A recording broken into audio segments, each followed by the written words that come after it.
us about you. Cool. Just clicking that button. I started actually, I used to be a dental hygienist, and I was very bored of cleaning teeth all day. I knew that that wasn't what I really wanted to be when I grew up, but it was, you know, it was a good career that would pay good money so that I could figure out what I really wanted to be when I grew up. And I needed a creative outlet because cleaning teeth all day is very repetitive. And that was actually the way that I entertained myself, was by telling stories. Is I would tell the same story patient after patient. By the end of the day, it's like I'd split tested my stories. I'd go home with just a really great story. And I started doing social media for the dental office, just like making little Facebook and Instagram and Twitter posts about like what was going on in the office. And it started doing really well. We got new patients from it. And then the IT guy at the dental office was like, hey, would you be interested in doing social media for some of my other clients? And I was like, sure, I guess so. Next thing I know, he's referred me all of his clients, and I have a business. And I had no idea that you could even really make money doing social media, because I was just like telling stories all day is what I saw it as.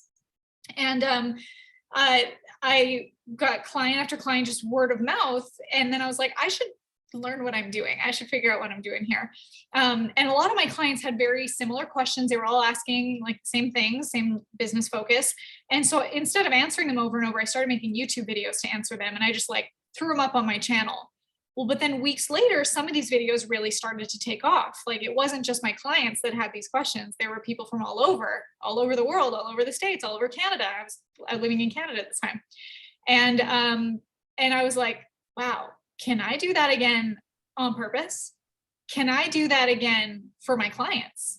And so then I shifted from doing social media into diving really deep into YouTube. And now today we have a YouTube coaching program and an agency that clients actually like fly to our studio here. We have 2 studios here in Boise, and we film their content, we create their content, we generate leads and sales for them every single day through YouTube, even with small channels. Like sometimes it's even the small, weird, quirky niches that can blow up the fastest on YouTube. So I'm excited to share with you what I've learned going from just being a normal dental hygienist to running a YouTube agency. That's an amazing story. And thank you. I've split tested it. And you do have beautiful teeth. Thank you. I can thank my mom for that. Yeah. And I'm actually super excited. I didn't realize you were in Boise, because we're in Salt Lake City, and that's only like a 6-hour drive. You are like just a squeeze away. That's amazing. That's actually really cool. So yeah. We might have to talk after. Deal. Let's do it. Well, what would you say is because most of the agents here have been on Facebook and Instagram and haven't really incorporated their business to YouTube. What would you say would be the first step for them to take it to YouTube? Well, first I would ask those agents that are using Facebook and Instagram, how's that working? And when's the last time you saw a Facebook Live from like 5 years ago? On Facebook, you know, the content dies. Like how long does that Facebook or Instagram post last? Maybe a day, maybe 2, until it, yeah, I see you nodding, Nico, until it drowns in the abyss or gets lost in the algorithm, because there's new content coming all the time. And that the way that the algorithm works on those platforms is that it's like very attention based. It's very interruption based marketing, instead of YouTube, which is very search based. It is a search engine. I feel like you guys all know this. I say this all the time. It's the second largest search engine in the world, owned by Google, the largest search engine in the world. So what that means for anyone who's on YouTube is it means that your customers, or the viewers who are soon to be your customers, I think, is they're already problem aware by the time that they reach your channel. They already, like, you've already won half the battle there, because they're coming to your channel already wanting the content that you're providing. On Instagram and Facebook, what are you doing? They're scrolling. You have to have content that's like engaging enough to stop their scroll. So with YouTube, the fact that you can make content that people are already looking for, you already know they're problem aware, and you don't have to convince them to take interest in your content. We actually just bought this house at the beginning of this year in February, and our real estate agent, how did we find him? We knew of him from our community, but also his YouTube channel is like the top YouTube channel in Boise. And anytime that we've talked to other real estate agents, we've referenced his channel because we've, you know, given some consulting, some suggestions. And I guess you can, I don't know how this works, but I guess you can see how many deals that a real estate agent has done. And they look at him and they get really up on the MLS. They look at him and they get really intimidated. Like, oh my gosh, this guy is crushing it. Well, why? It's because he is the loudest person and also like has the great business practices, a great heart. He genuinely cares about his clients. But like, if you want a real estate agent and you do a quick Google search, his name is everywhere. And so he's top of mind because he's top of search as well. Can I actually just weigh in on that? That is something that I don't know why I hadn't really thought of it before, but agents that pay for leads, we had a team, we were a small team and we paid $15,000 a month for ad spend. There are real estate teams that routinely will pay $100,000 a month for ad spend. It's almost exclusively on Google pay-per-click. That top ranking, right? When somebody is doing a search, it costs a fortune if you're going to try to buy it. So for him to be popping up at the top for free is crazy. Yeah. And it's not to say that you don't have to do paid ad strategies, because it's like diversifying your attention. Like using YouTube is like owning real estate. It's owning real estate on the internet. It's attention that you own instead of attention that you rent, the attention that you rent being the paid traffic that you have to keep paying it to keep showing up. But when you own the search term, you own the traffic, you own that long term. The videos that you made 5 years ago are still searchable. Some of my best videos that have almost 1 million views is videos that I made in 2016 that are still at the top of search. And I made that video once, didn't put any ad spend towards it. And it's bringing me leads and sales every single day. So would I rather have been paying lots of money into a Facebook post since 2016? Maybe, like that is a way to get traffic, but there's also the time investment that I put into making this video and utilizing YouTube as the search engine that it is to reach the audience who is problem aware and searching for that answer that I provided in that video. Absolutely.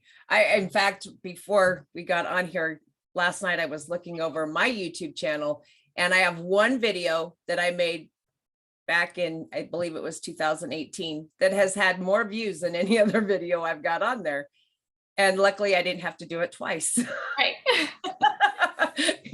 So, well, and I can hear the wheels turning in the heads of the people that are watching. Yes. I think because this isn't the first time they've heard this message, but I get the feeling it was the first time it's been conveyed so clearly. Good. And so when you've got somebody that's new, and not only are they're a business owner, but they're also, maybe they're a little camera shy, maybe they're not necessarily very technologically savvy because that's not their realm. I found that in general, agents are a little scared of technology, a little, and we're overthinkers. Yeah. Reasonable. Sure. Do you have some tips for what's the best way for somebody to get going? If they're starting brand new out of the box. Yeah. And I can totally, I resonate. Absolutely. If you go back to the beginning of my YouTube channel, like scroll all the way to the bottom, you'll see where I made videos where I didn't know how to position the camera. I had it like too low, so my eyes looked like they were closed. I was like looking at the camera like this, and I have big eyelashes, so my eyes look like they're closed. And I tried to make jokes that I look back now and I cringe a little bit. And I leave those videos up there though, because if you wanted to see my journey, you see where I started and how I've grown and that I'm human. But also the fact that like, I just put myself out there because that's what your audience wants. When your audience is choosing between, however many real estate agents there are in their area, who they want to work with, are they going to work with, just a some text on a business card, or are they going to work with someone that's putting themselves out there on camera, even if it's scary, even if you feel vulnerable, because you're putting yourself out there. But when people say that they're afraid of the camera, it's like, well, let's talk about that. This camera is a piece of metal and plastic. You're not afraid of the camera. But if we can be real about what you're afraid about, then we can get to the root of that. You're afraid of judgment. You're afraid of stepping out of your comfort zone. There's no growth in the comfort zone. There's no comfort in the growth zone. So when you look at, thank you. I think I got that from like a meme somewhere on Instagram. I don't know. When you look at, the competition or what other people are doing, whether they're in your space or in another industry, the people who are showing up online are the people who you get to know, who you want to do business with, because you feel like you know them. And you're going to wish that you started a year ago, 10 years ago. And so don't let it be another year before you start. And if you're afraid of the camera, remember that it's a piece of metal and plastic. Remember that you're just afraid of stepping out of your comfort zone, but you only expand your limits when you push them. So it's like asking what's more uncomfortable, staying stuck or pushing through. And when you see the opportunities that are out there, again, you're just going to wish that you started sooner. Oh, that's blow my mind. That was a lot, actually. And I was writing as fast as I could. So I'm really glad that we're recording this. And thank God, which one of you hit the record button, because I forgot today. So we had a question come up, because the other thing that we have as agents, I think everybody, right, that's trying to grow their business using social media, floundering between platforms, trying to do everything all at once. And so if somebody was just going to say, that's it, I'm going all in on YouTube, but I would like to multi-purpose the content. Is there a best strategy for taking YouTube videos and then kind of disseminating them across other platforms? Yeah, I always, I create like a content map of what platforms do I want to be on? How do I want them to appear? Like I like to look at what's trending, what's doing really well on TikTok, what's doing well on Instagram, what's doing well on stories. And I always, like when I watch a YouTube video through, I am looking for 30 to 60 second little chunks that I can repurpose into, this is an Instagram story, this is an Instagram reel, this is a TikTok. And a lot of like TikToks, reels, and shorts, those can all be the same content that you put on each of those platforms. And then I'll look for like, I'm really just looking to take snippets and change the dimensions of them for the right platform. So I'll do like the vertical one for TikToks, reels, and shorts. I'll do a square one for maybe LinkedIn or Facebook.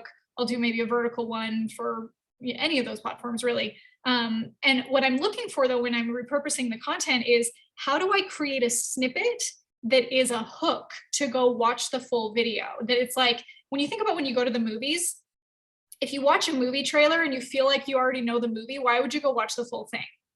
Like when we sit in the theaters and we see the trailer for the next Star Wars movie that's coming out, it leaves a question mark in our minds. It's like, oh my gosh, I have to find out what happened to Luke Skywalker next. And you go to the theater and you pay for all the popcorn, you get all the upsells, and you put your butt in the seat.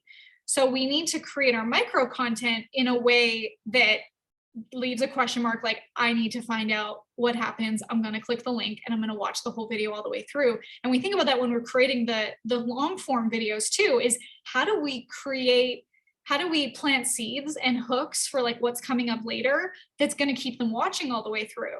Because if you title your video like a how-to video and you answer the how-to in the first 30 seconds, they have no reason to keep watching the full 5 or 10 minutes. So we want to also tease what's coming up later in the video and make them fall in love with our charismatic personality, that they keep watching all the way through.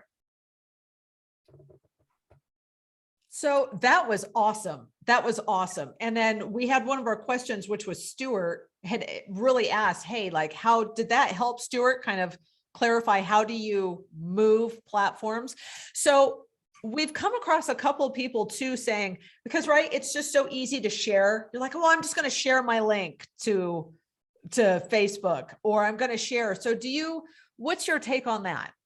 Like posting the, hey, here's my YouTube video, come watch it. Yeah. I like to make the micro content. So I'm posting a video native to YouTube or to Facebook or Instagram, any other platform, because those platforms also really value video content. Like Instagram even made the announcement that they were going from being an image-based to a video-based platform. And so we need to keep up with how the platforms are utilizing and driving eyeballs and traffic. So what I do is make a native, like post it natively to that platform. And then either in the caption or in the comments, and in the caption you say, hey, the link is in the comments below. Then you can bury the link there, because platforms also don't love when you drive traffic away from their platforms to another. So putting it in the comment is good, or you can say like DM me for the link. And that is also, or like put a fire emoji below and I'll DM you the link. That also really helps to then create the one-on-one connection, to be nurturing the relationship. And then we actually have an outbound strategy combined with our YouTube strategy that then is bringing those conversations into the DMs. Here's the link to that video that you were looking for. Here's the answer to that question in the form of a YouTube video. And hey, by the way, do you want to join us for this event? Do you want to come to this thing? Here's a free thing. Oh, do you want to get on a call with me? And then that way we're actually leading them right to a sale in a very high touch way. And that's exactly how real estate agents work. I mean, Yes. that's, I think the problem for most agents is they're like, how do I break that video up into those little chunks? And so, is that something that you'd recommend that they learn how to do on their own, or maybe just hire a virtual assistant to do that for them? Yeah, hiring an editor is worth the investment, because especially when you think of how much time it takes you, like what would take me 2 hours might take another editor 15 minutes. Like, Wow. why wouldn't I pay for that time? And you think of the time, the cost of that time, like the time that you're losing, whether it's the time that could have been better spent calling people or spending time with your family. My first video editor, I found through Upwork, and I think I paid him $15 per video, like 1.5. And that was for the YouTube video. And then I also asked him to repurpose it into some micro content. And because I had kind of the system for what I needed to do, he could do it really quickly. And for his cost of living where he's from, I think he was from the Philippines, that was a win for both of us. Like, we get to bless their lives because their cost of living, like that was a good amount of money for him. And for me, with what I could afford at that time, it helped me to be efficient in my work. Okay, gotcha. Because I think that's the place where a lot of us struggle. Yes. Is do you do it? And then learning how to do it. That is the learning curve too, right? Like, it'll take me 5 hours to do a really bad job. Yeah, right. Why would I do that myself?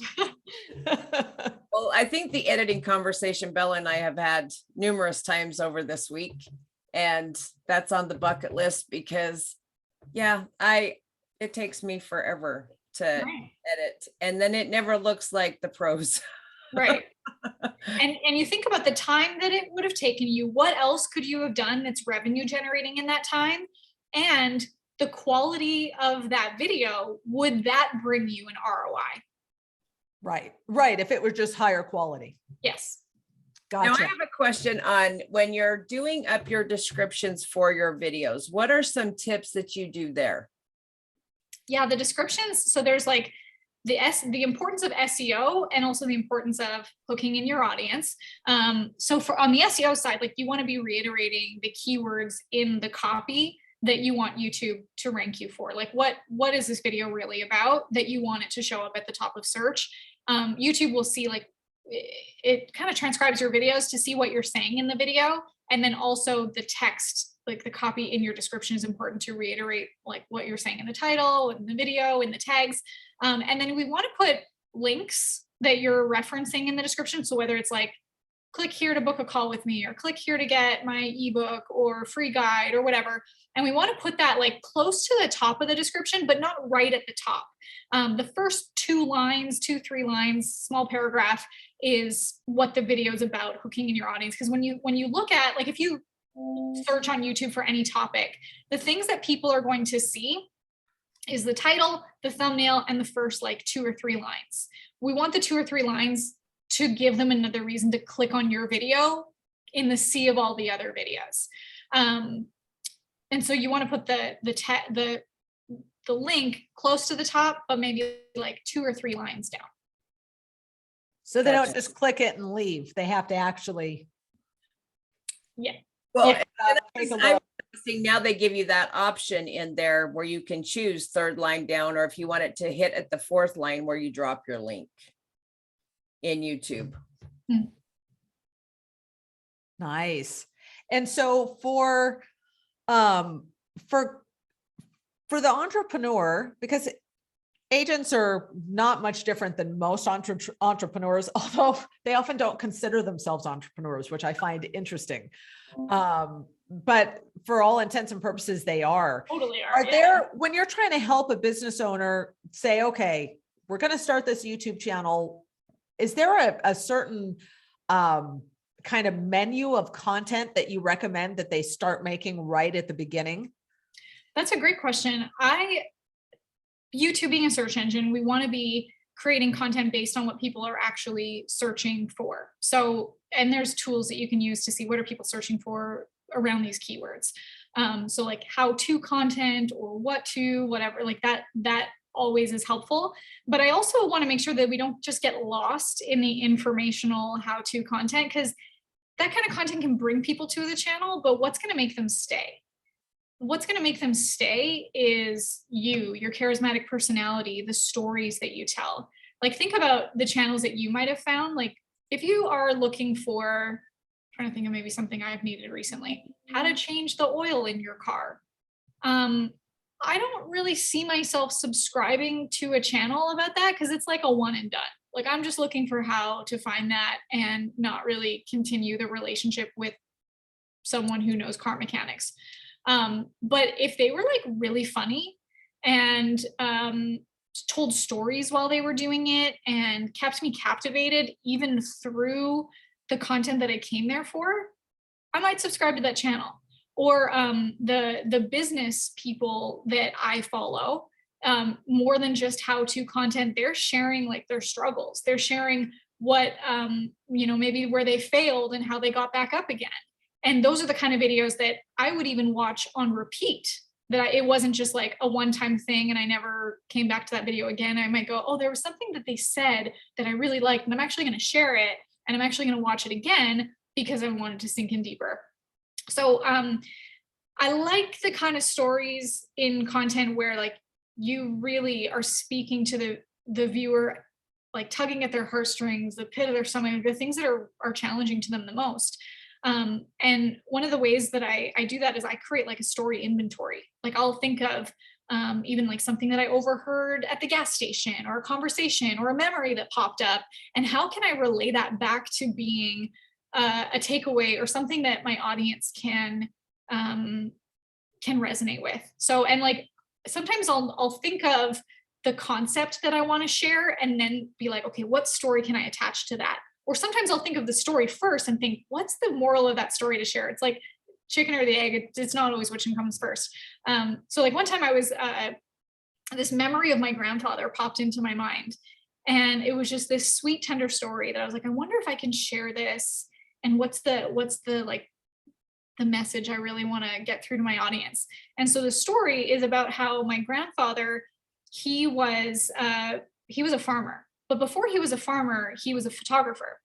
And he would share this story of he loved his camera, and he used to do the photography for schools, like their school pictures. And he would tell this story of like, he'd go and there was this one girl that she sat in place and she held up a mirror. Okay, take it. Like, she wanted to be posed the right way, and like these cute little nuances. Or he would take his camera to the hockey games, and we're Canadian. Even if he didn't have a ticket because he had the big camera, they'd assume he was the press. So like, come on in, let him in. And that's awesome. Everybody should remember that as a right. tip. Just some authority helps. And then and so he loved his photography studio, and my grandmother would help him develop, this is back when you had to be in those dark rooms and the film, and they did this together, and their studio is called Home Plate Studio. But one Christmas, he got a call from his dad. My grandfather was one of the oldest of 10 children. And he got a call from his dad saying, like, we're struggling and we're going to lose the farm. And so my grandfather sold everything, sold his studio, sold his camera, and came back to the farm. And my grandmother, who, like, they were newly married at this time, they all moved, like, moving in with his parents, not maybe the most romantic honeymoon, but they did it, and they did what they had to do. And they were on the tractors on the fields every single day and taking care of the cows, and they did what they had to do, and they saved the farm. And eventually my grandfather, like, inherited that farm, but he never went back to photography. And this to him was very sad. Like, he tells stories of being out on the tractors on the field and crying. And talking about my grandmother, that, like, she was such a good girl. She never complained. She worked so hard. And, and he had this line that he always said, it was a tough life, but it was a pleasure. And it was just such a sweet story to hear that. But then to think of, this man who gave up his dream to support his family and create, my grandmother who supported him in this life, even though it might not have been the life that they wanted. And now we have more opportunities that even if you have to, do something for money, the internet, there's opportunities to do things outside of the obligations to be able to still build your dream despite, the need to provide for your family. And so my lesson that I wrapped up into that is that opportunities are everywhere. But I've also used that story to share the comparison of me just stepping out and saying, like, you can do anything, go after your dreams, put in the extra time to make it happen. The comparison of me just saying that, like the fluffy, like, you can do it, versus let me tell you this story about my grandfather and what he had to go through, and that we don't have to go through that right now because there's opportunities everywhere. Which story actually hooked you in more? Oh, for sure. Yeah. For sure. And so, and that was a really touching story. And I couldn't help but think, oh, he should have photographed the farm. They named the farm Home Plate Farms. Oh, so the thing that comes to mind for me is agents are notorious for posting just listed, just sold. Mm. And then it's just a picture of them, like, or the clients with a sign, or it's a picture of no humans. The most common is a picture with no humans whatsoever. It's a picture of the house and it just says just sold. And you're like, okay. I mean, it has nothing whatsoever to I'll hit the like button on that. Great. Good for you. What is that? They don't even do that. They don't even do that. They're just they just go past it, versus doing a YouTube video where you tell the story of that journey, like working with that client. I don't know, maybe, you get their permission to tell it, or you tell it and you don't name names so that everybody remains anonymous. But it seems to me that that's a really easy thing to do for an agent that also conveys who you are, what you are, and what you do if you tell that story. I think about, like, so when we bought this house, our real estate agent posted, the just sold, and in the caption, she, this was the developer, not the real estate agent, but they posted about our story, like this couple and their 3 beautiful little girls, and we've never seen someone so excited about a house, and this is part of the story, and there was even some challenges in the mortgage because, like, entrepreneurs on paper don't always have the things that the banks need to give us these loans. And so it was cool that I, as the new homeowner, was like, oh, how sweet. Like, they didn't post any, like, pictures or say who we were, which I would probably not do that either. But reading that story, I was like, oh, this is about me. I'm going to share it so that everyone else can see my story and my new beautiful home. And there's this, like, virtue signaling and this also, status thing of, look at my house and here's what I went through to get it. And I, like, it's my story. And then I want to share it, which then what happens to that post? It gets shared with my audience, maybe gets more engagement, then also tease up that look at this beautiful home developer that can make a home for you too. And maybe you'll have this happy ever after story too. Totally. Totally. So I can really see that. And of all the platforms, it seems like YouTube is the best for telling stories because stories take a minute. Like you're not going to tell that story in 60 seconds unless you talk really fast. Yeah. Which I do. And so so it sounds like just getting in front of the camera and telling stories. And then are there any kind of maybe foundation content pieces that you also recommend that people create? That's a good question. I think always hearing the origin story helps so that they know where you came from. Like I shared my story at the beginning of this, that I used to be a dental hygienist. And what I hope comes across from that is that I was just a regular person. I am just a regular person. That I learned through trial and error and failing forward how to make this little thing called YouTube work. And if I can do it, so can you. And so what story can you get across to your audience that when they think of you, they know that you're the answer to their problems and that they can refer their friends and family to you and know that they can trust you. I think that and even if I were to say like, you know, a plumber, a hairdresser, or any kind of service or expert, you already can think of someone in your mind and why you trust them.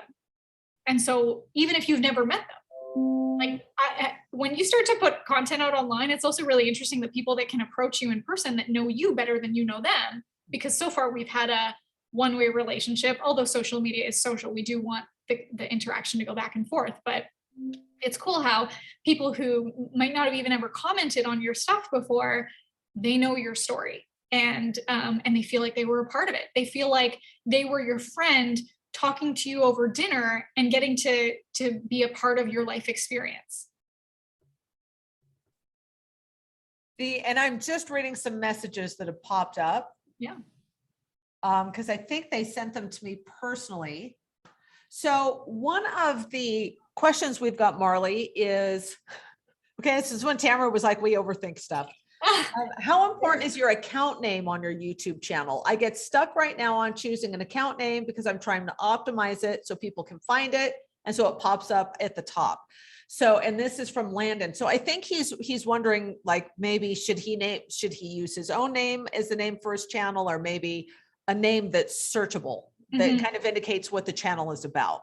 That's like one of the top 3 most common questions. So I totally hear you. And it's a personal preference as well. Like, do you want to be a personal brand that people know you for you?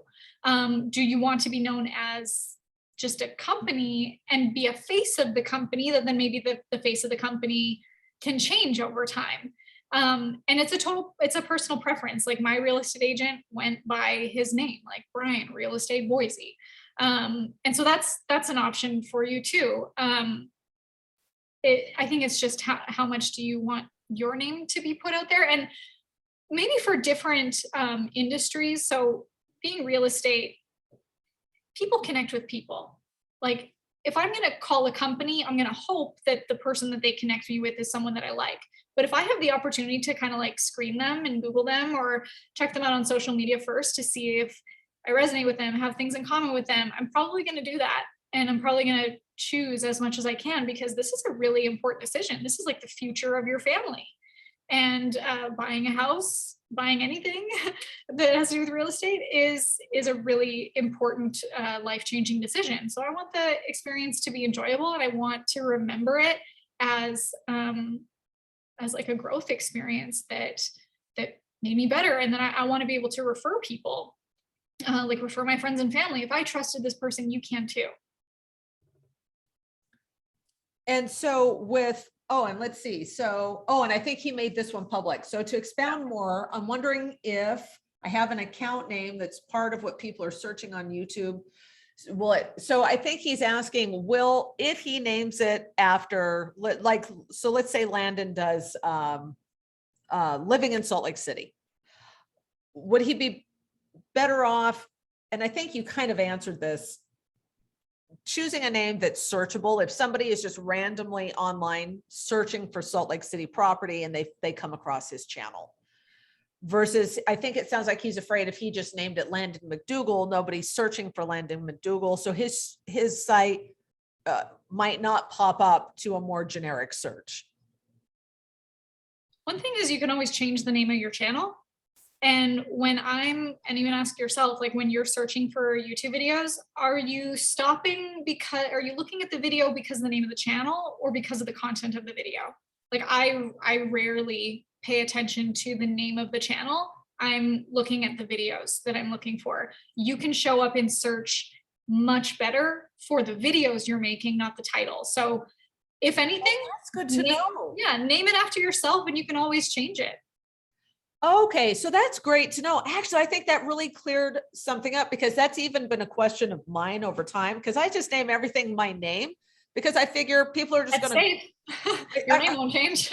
No, it won't change. And I figure if somebody's Googling me because we've set an appointment, but we haven't met yet, I want them to be able to find my content if they cyber stalk me. And you can always, if you do need to rebrand, you can always rebrand. I went through a divorce. My name was everywhere under my married name. And then I changed my name, which I was like, oh my gosh, I have years of content up under this name. And you rebrand and you make an event out of it. Then it becomes a way to push yourself even higher because of the intentional activity of rebranding. That if you change your mind down the road or even change your name, which hopefully, or if you do it's hopefully for a good reason, then it's doable. Well, and can I just say, you have a rockin' last name, Jaxx with 2 X's. How cool is that? My mom named me. I'm really love it. Right. And so I know something else that's been coming up a lot is how much content should people be creating so that they get the best possible response from YouTube and help them grow their channel, assuming that their content's relevant. So is there kind of a sweet spot for how many videos per week they should be making? Start with 1 a week. Like if you are consistent with 1 a week, YouTube sees that you're serious about being a creator, and your audience also sees you seriously as someone that's providing value. And if you can even get into the groove of your audience knowing when to expect your content, like I remember growing up, one of my favorite TV shows was Friends, and it was on every Thursday at 7 o'clock. So every Thursday at 6:59, I was there and I was ready. So if your audience knows that you have a video coming out every Tuesday and they look forward to it every week, because every week your content is sharing more stories and making them feel like they're sitting across from you at coffee, they're going to look forward to it and they're going to become repeat viewers, even people that share, comment on your stuff. So consistency is key, as they say, for being able to boost the algorithm, being able to build a relationship with your audience. But also consistency is going to bring out your own voice. Like when you first start creating content, you're creating content for yourself just as much as you are for your audience, because you're putting in the reps and you're getting to learn your voice in a way that you can't read in a book. Like if you think about Gary Vee, like Gary Vee has been creating content for years. Like we haven't seen the beginning stages of it. You can totally scroll back to the beginning and see. I remember him on I used to watch the Wine Library. Wine Library TV. I was going to say that he made 1,000 episodes of Wine Library TV before having the big audience. And that's how he found his voice and is the Gary Vee we see today that has millions of people following him. So you don't always get to see the 10,000 hours that they have to put in to become the experts that they are today. What's your take on doing live YouTube? Live YouTube is great, especially if you have an audience and you tell them when to expect to come in and watch that live YouTube video. So let's say if you have like a regular show that you're like, hey, every Tuesday at 10, we're going to do this thing and come on live and I'll answer your questions live. It's great. I haven't used it as much because I'm mostly just pre-recording my content. It's something that I haven't spent a lot of time on. Yeah, that's been starting a new podcast, and you get the option to go live on YouTube. Yeah. So. We just go live and figure the hell with it. Yeah. Stuff will always go wrong. Good to test. But at least it makes it entertaining. Yeah. And so So Nico is asking 1 a week to post. Do you record more than 1 a week? So are you like, Yeah, create content in advance? we batch our content. So I batch film multiple videos in one sitting. And the reason why is like when you start batching, you get into flow, the words come through easier. Also just the time and momentum you lose in context switching. If you do it over and over again, you're constantly trying to get the boulder up the hill instead of just continuing with the flow. Even you think about the time that it might take you to set up your camera, even if it's 10 minutes, if you're doing it 8 individual times, that's 80 minutes. Or you set it up once, you go through, and also as you're speaking, you get into flow, you get smoother, and you're able to batch out a lot more. So when we film and when our clients come to us, we film 12 episodes in a day. We used to film 20 episodes in a day. Wow. We just kind of got burnt out at 20. Do you think? Yeah, we like Steve and we still will do 20, but our clients, we do like 12 episodes in a day. And then that like typically, because if you think that if an episode is like 5 to 10 minutes, let's say it takes you 15 minutes to film each video. Well, in an hour, you can have 4 videos done. Yeah, just knock them out. Steve is a riot. I know. That dude is fun. He is a fun guy. And so let's kind of poll. Do you guys have any last questions? If you do, feel free to unmute for 1, or 2, you can drop them in the chat. Yeah, Doug, unmute, Doug. I did. Can you hear me? Yes. Oh, okay, great. Just where would be a good source to get educated on YouTube, and probably on YouTube to go there to find out how to get started on YouTube with all the videos? Yeah, the school of YouTube is great because there's tons of people creating content about what they're learning and sharing it with their audience. And so there's the content on YouTube that you can be watching that people are teaching you how to do it.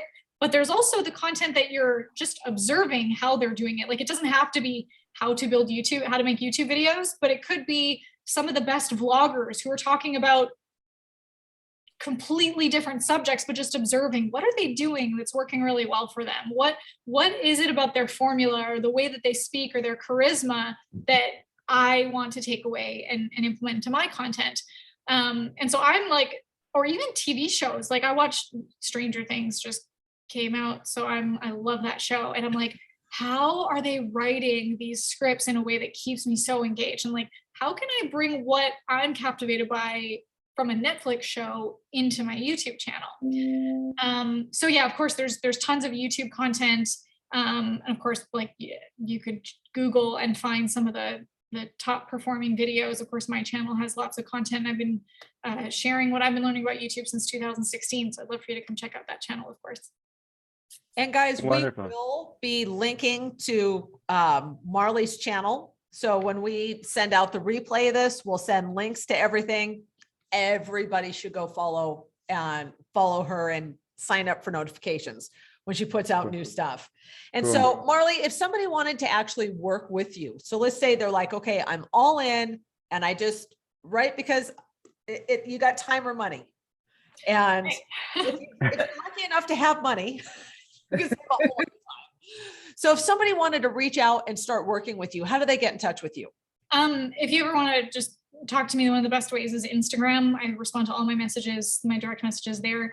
But also, if you go to VIPleadmachine.com, we have a training where we teach, like, just here is every step. It's a 4-step framework to turning your YouTube channel into a lead generation machine. And at the end of that, of course, we tell you about our coaching program, or even our done for you service and how to sign up or get on a call with us to see if it's a good fit. That's awesome. Yay. Okay. And the VIPleadmachine.com, is that just a little online course that they can take, or? It's a webinar. It's I think it's an hour and a half or so training. And then at the end, there's also another hour or so with our students that they're sharing the strategies that are working for them, and just that their success stories to see what other people in all different kinds of industries are doing. Okay, awesome. So guys, we are also going to link you over to that. So if you can't wait for the email to come out, it's vipleadmachine.com and you guys can jump on. Marley, any last, now I'll do a final call, guys. Final call. Is anybody, don't be shy. Otherwise you're going to have to pay to talk to this lady. Yeah. So you got her now for free. Spit it out. Who has It's been a questions? blast. Thank you for having me. I love just any opportunity to share what I've learned and tell stories. So thank you for having me and thank you for the great questions. Oh my gosh, you're so welcome. Any others, you guys? Ella, I have a question. I just want to clarify. So whatever we name our channel, they also can search content or the actual posting, correct? People are typically coming to YouTube searching for the content that they're looking for. If they're searching for your name, they already know you. We want to create our YouTube content for a cold audience. Like imagine that the content that you're creating, okay, there's two sides of this that I need to share. Imagine the content that you're creating is for someone brand new off the sidewalk, like they've never seen you before. However, the way that we deliver our content, we want them to feel like they're a friend. So even when you're filming, imagine that person in your mind, whether it's like your favorite client that you've ever worked with, your best friend that you can totally be silly with and even stumble on your words and not care about it because they love you. If you need to pretend that you're talking to your mom, like make sure that that energy comes out, because that's where people can get really, scared of the camera too, is they freeze thinking I'm speaking to strangers and they're judging me. And what if I stumble on my words and this might come across really awful?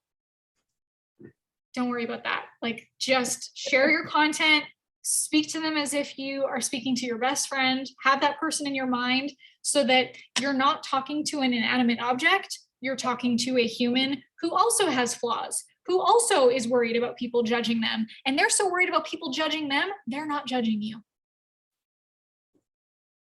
That was a great statement. I have to remember that. And I know, Beverly, for you, well, for all of us, right? Huge. Yeah. And the thing where you get on camera and you get weird, like my intonation will change, my butt, and so I can see why batching could be so powerful because you can work out the heebie-jeebies. Yeah, the I like first that. couple, you know what I mean? So if I were to search, if I wanted to look for lead generation or YouTube,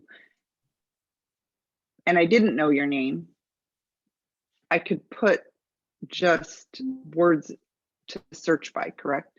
And you might come up. Think about anytime you go to Google.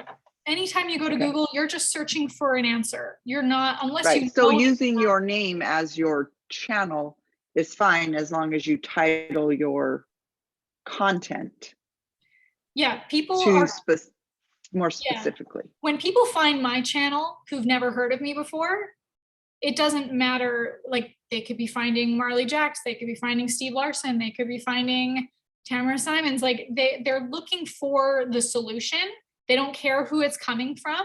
But then when they find your video, that's where it's our job to make our stories better than their stories, the stories they're telling themselves, their false beliefs, and to captivate them with our charismatic personality. Okay, thank you so much.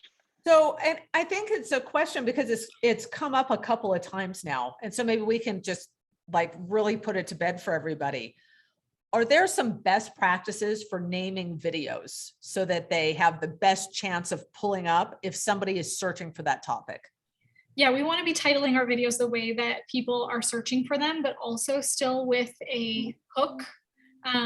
So for example, let's say if there's a video about like real estate in Boise, and it's like the top 3 real estate tips for finding the best price in this hot market, in parentheses, it's not what you think. Ooh, what is it? So there's a bunch of formulas like that where, so the thing that people could be searching for is like real estate in Boise, how to find a well-priced home in a hot market. Something, I'm just totally making this stuff off the top of my head, tools that you can be using, like keywords everywhere. Even the Google search, like if you start typing into the search bar any topic, you'll see that like you know how YouTube tries to like finish your sentence and auto-populates with a suggestion?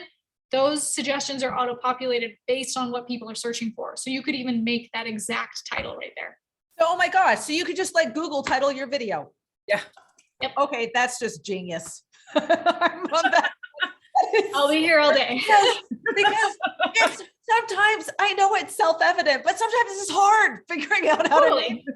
Well, and just because you title it based on what you see people are searching for, it doesn't mean that it's going to take off and that you're going to be an overnight success and you're going to have 1 million subscribers tomorrow. But the fact that you are titling your videos based on how people are searching for them, the people that do find them because they're problem aware, because you're providing the solution that they need, you've already won half the battle. And that person, even if it's one, may convert into being a customer. We have clients, like I mentioned earlier, that have these quirky, niche, small YouTube channels. Like I have one client that he does Facebook ads for churches, marketing for churches. That's pretty specific. How many churches are there in the United States?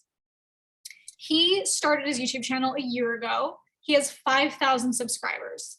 His videos get anywhere between like maybe 100 views to maybe some that get like a few hundred, some even in some thousands. He makes $110,000 a month, and his leads are all coming from YouTube. He has 2,000 pastors in his recurring monthly program. So like, I don't know what the percentage of that is of how many churches there are in the United States, but to have 2,000 in his program sounds like he's got a pretty good market share. And if you look for any kinds of videos about how to market churches, there's probably not too much competition because he is the one to go to. So even if you have a small niche, even if you're talking about something like that seems random, the people that are finding it are your people. That's where you need less leads to make more money and grow your business faster. And like you said, there's almost no competition because it's so specific. I have to laugh. The first video I ever made, and I made it just because I was so furious with the process, and it made me cry for 3 days until I figured it out. That is a true story. And the name of that first video was, it's still on my channel. It was how to take your lead from a Facebook lead ad, send it to a Google sheet. I remember that. And to this day, I made that in 2016. Yep. After I cried for 3 days trying to figure out how to do it, and finally got it down. I'm like, that sucked. I'm making a video. And to this day, it's not a ton of views by YouTube standards, but I mean, it's got like 15,000 views and 400 and some odd comments. And it's the only comment without like no trolls, just people going, well, thanks. I thought I was the only one that couldn't figure it out. Right. Look at you providing value. That's so great. Like if you had that problem, it's likely that someone else has too. And that's typically why we as entrepreneurs start our businesses, right? Because we had something that caused a certain level of pain or discomfort for us. And we found a way to the solution. And we know that other people have that problem. And we've found a way to help others and monetize and make the world a better place all at the same time. Well, that's awesome. And I know you've given us more time than you promised. So thank you for being so wonderfully generous. Any last little questions? Anybody before we let Marley go and thank her profusely for being so awesome? And thank you so much for coming and sharing with us. My pleasure. Really appreciate it. Thank you. And then Marley, we will send everybody over to your YouTube channel and also over to your VIP lead machine. That would be great. Thank you so much. Thank you so very much. Everybody, let's give her a warm hand. Woo! Thank you. Woo! I don't know how to golf clap. Much. I clap like, I don't know. Snaps. Yeah. Right into the microphone too. Yeah. Thank you so much. Awesome. Thank you so very much. You're welcome. Have a great day, guys. Get on Thank video. you. Bye-bye. Or else I'll find you. Okay, bye guys. Wow. She's So nice. fabulous. And Yeah. can I just say, oh my God, she's so beautiful. She is. Yeah. She is so beautiful. In fact, It was distracting me. yes. When I keep going I'm like, through. of all the days I wear a hat and braids. Jeez. You look adorable. Adorable. Like I should have done my hair. You did do your hair. You put it in braids and it looks really, really cute. Oh, thank you. So my little. You can pull braids off. There is no way I can do braids unless Yeah, not everybody can wear braids, okay? no, So- no, I'm one of those. I can sleep in them so I can at least have a little curl to my hair the next day. But there's no way I would go in public with those. My braids will twist. I can't do them wet because they'll start to like twist and get totally stupid looking. So, so who here is feeling a little more serious about YouTube now? After I have to go back and watch it again because I couldn't take notes Notes fast. quite enough. fast enough. She's But a sleeper because I think she give a lot of comfort thoughts in getting on YouTube from a different perspective. And things that matter to things that really don't. And that storytelling factor, that's one that keeps coming up. Everyone needs to tell their story. And I liked when she says, she's any conversation that she has or that she overhears that intrigues her, she tries to figure out how she can, put that together and make a YouTube video. that I had never thought of that before. Never, because I'm kind of linear. I'm kind of black and white. And so I'm like, I always think in terms of how to, and that's kind of how I got started too. Right. So I'm like all about just pumping out the info, but the storytelling is in some ways so much easier. It is. And just to reference, being a John Maxwell coach, I've gone through numerous classes in regards to storytelling. Really? Yes, everything is based around telling a story.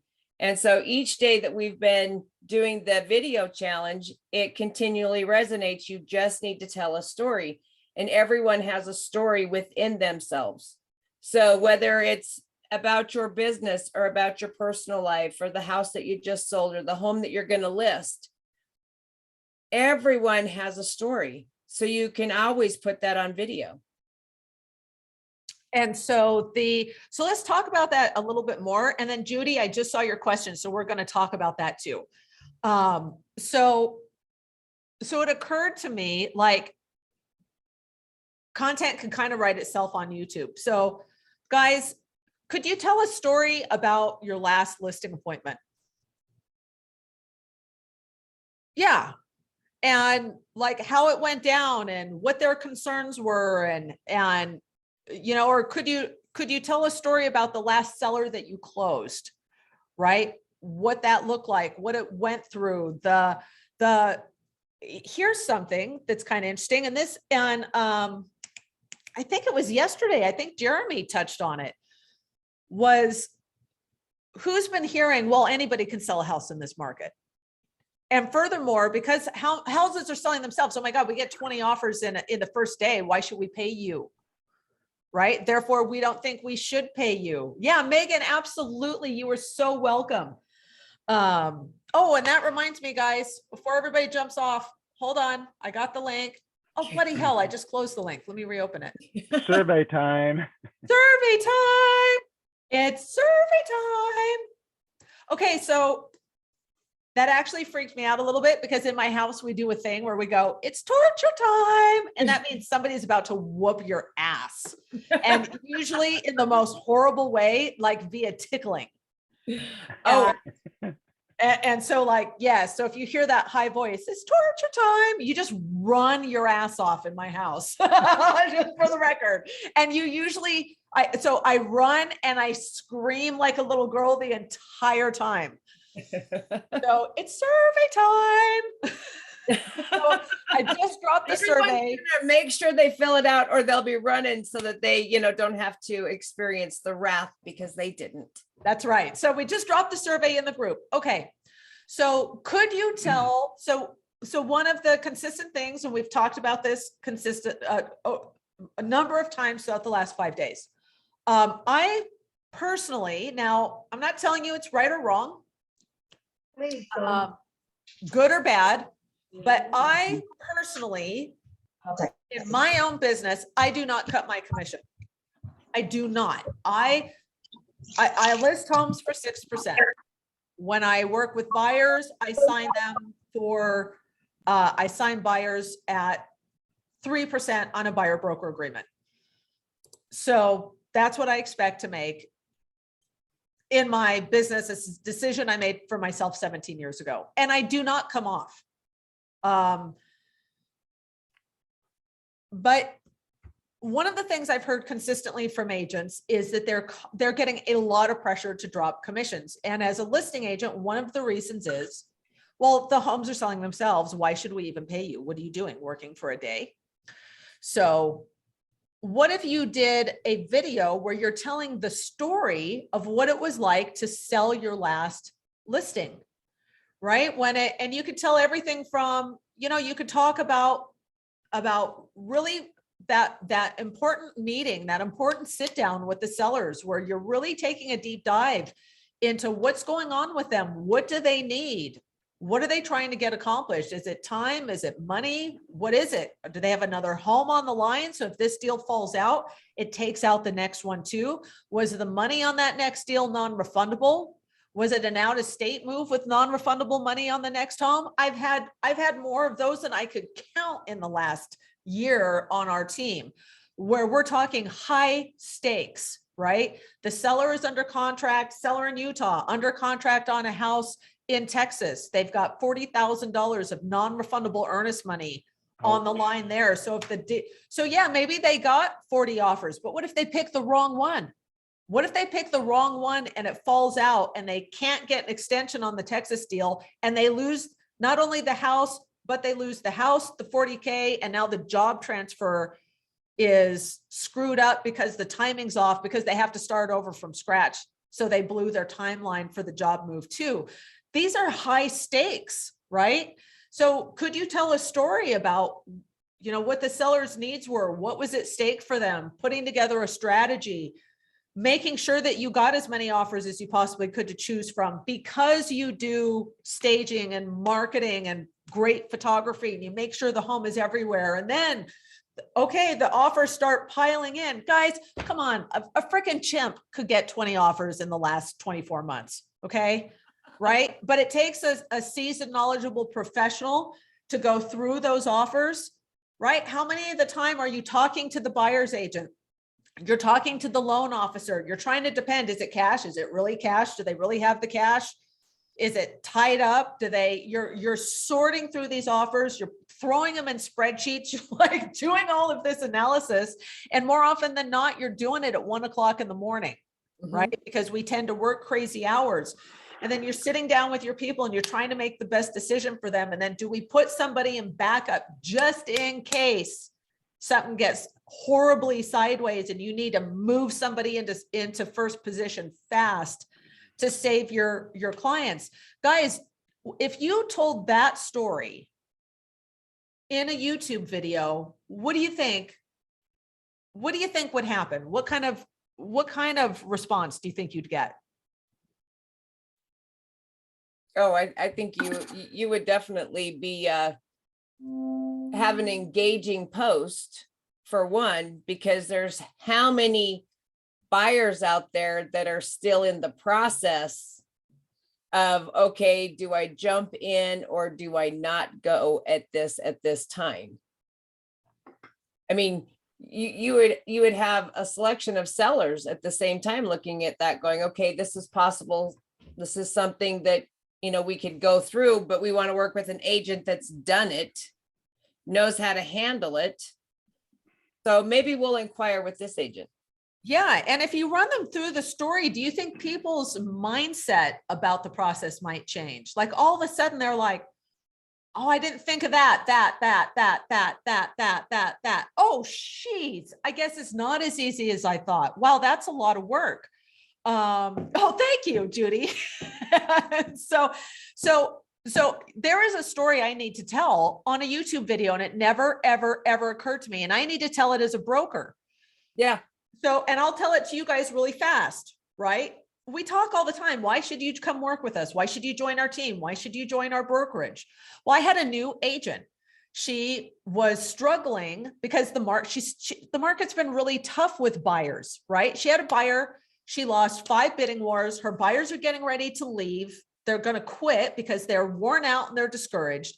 And I said, you need to get them in front of for sale by owners, like now. So she gets them under contract with a for sale by owner. Great. These for sale by owners have a job transfer to where? Texas. They are under contract. Now they used an agent in Texas. They're under contract in Texas. They have $20,000 of non-refundable earnest money in the line, and it is a job transfer that's taking them there. And the husband has to frickin' be there. They got 5 kids. Wife is there. The whole family is planning to move at once. My little buyer's agent, we are 50% of the way through this transaction, and she finds out her buyers insisted on using their loan officer. They wouldn't do a backup with her loan officer. She finds out halfway through that her buyers are in an active Chapter 13 bankruptcy. Oh, They never disclosed that to her. Now there's a problem with the loan and they need a 2-week extension. And they're pretty sure they can get the loan done, except they need some paperwork from the court to complete it. Earnest money is non-refundable. And like, holy shit, this deal is falling apart fast. So I said, come into the office. She sat right here with me. I sat here and we did 6 conference calls together, and it took us about 2 hours to do all 6. I said, first, put me on the phone with your clients, speakerphone. So I had a conversation with, and she introduced me to her clients, the buyers. So we had a hard conversation about what was going sideways with their deal. I got the skinny from the clients. I said, okay, you put me on the phone with your attorney. So they put me on the phone with the attorney, and I found out exactly who they were. And we did a conference call, and I said, now put me on the phone with your loan officer. And then we did a 3-way call with the loan officer. So we found out exactly what they needed. I said, okay, here goes nothing. Put me on the phone with the for sale by owner. And we did a conference call with the for sale by owner, the sellers in this case. And I explained to them why we needed the 2-week extension, why it was in their best interest to give it to us instead of taking our earnest money and putting the home back up on the market. And then why this was their best chance to get to Texas on time and not forfeit their earnest money in Texas. But they needed an extension on that Texas deal, or they were going to lose the house and the earnest money. So then I said, put me on the phone with your buyer's agent in Texas. And I talked to her, and then I told her, put me on the phone with the listing agent of the house you're under contract with. And I talked to her, and that deal went through. We got the extension from the agent. communication. That all comes down to communication. Now that's a lot of freaking 3-way calls, dude. Oh boy. Yeah. Well, that story brings me to the video that I did on my YouTube channel from way back early in my career, where I screwed up. I made a huge mistake, and it was all wrapped around communication, lesson learned really, really fast, not in a fun way. And so that story leads me to don't do this in real estate. Make sure you're communicating. So yeah, like you could tell that story too, right? Yeah. Like, oh God. Oh, and I can tell ones where I totally blew it. Ones where I lost my cool. Yeah, but I think we all have that story. We all have a story. And so what, and it has never occurred to me in a million years to just tell stories about my agents, tell stories about deals that we've helped them on. you know, that's a lot more useful than saying, here's the videos I normally create, 10 steps to win your next bidding war. And it's for agents, right? Because my stuff is more agent directed. Well, that's cool. But I think telling the story with Tawny is way more interesting. And if you're like, no, guys, I can't speak for what your brokers do, but I've never had a broker in my life do something like that for me. That they would have been like, are you high? That's your job. You go make those calls.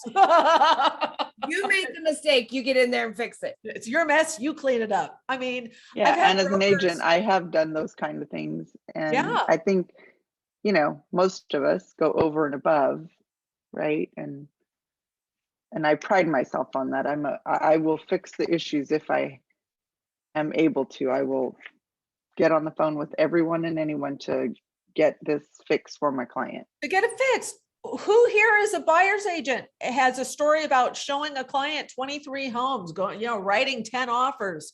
You get the house and you have to, like, something comes up on the inspection report, and like just telling the story, right? So how much more interesting are those stories than just doing a just sold post? Yeah. Like I I agree. I can't believe that it not until today did that not cross my mind to just start to just tell some of those stories. So that was a big aha kind of breakthrough moment for me. How about you guys?